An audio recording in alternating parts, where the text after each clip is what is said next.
Dream Cradle Setup and Assembly.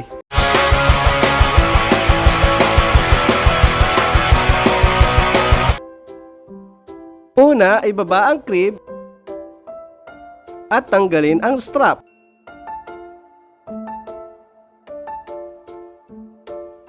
Katapos, itabi ang crib mattress. Itayo ang crib at ibuka. Oo, ibubuka siya. Para siyang umbrelang nakabaliktad.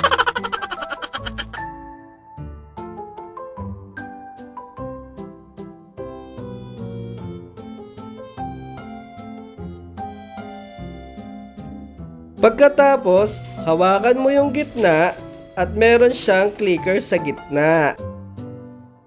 Iaangat mo siya hanggang sa marinig mo yung clicker niya.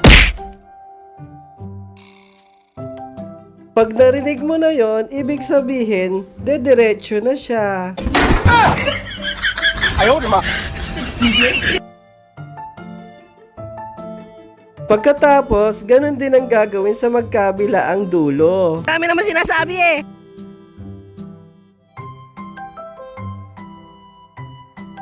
Pagkatapos, ipipress mo na yung gitna na parang payong. At ayan, makikita nyong pantay na ang lapag ng crib. Pagkatapos, pwede nang ilagay ang mattress. Meron siyang strap sa gilid para ipasok sa butas. Oo, ipapasok mo siya sa butas para mailak mo siya sa ilalim. Ayaw naman. Puro ka naman butas eh. O ayan, buo na ang inyong crib.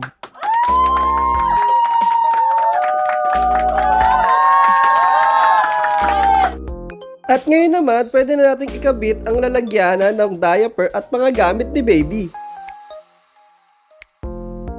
At isa pang maganda sa crib na ito, ay meron din siyang ina-assemble na parang higaan na mas mataas kaysa dun sa mattress sa baba. Eddie, wow.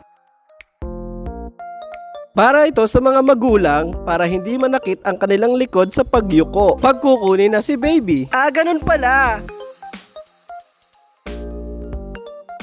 At ngayon naman, i-assemble na natin ang diaper changer. Ipapasok lang ang tube at meron itong pindutan na bilog at pipindutin ito para pumantay ang diaper changer. Ang galing! At ayan, lapat na ang diaper changer. Pwede na siyang ikabit sa gilid ng crib.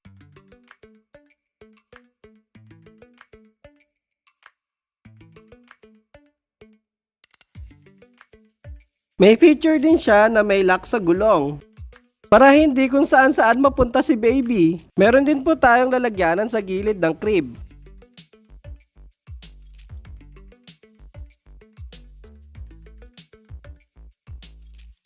Ayan, ito po ang loob ng crib. Diyan po sa bassinet ipapatong ang foldable mattress.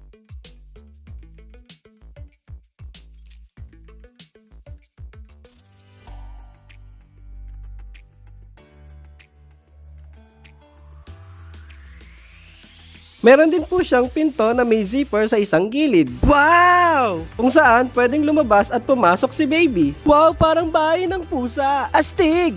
Ayan, buo na po ang ating crib. Maraming salamat sa inyong panonood.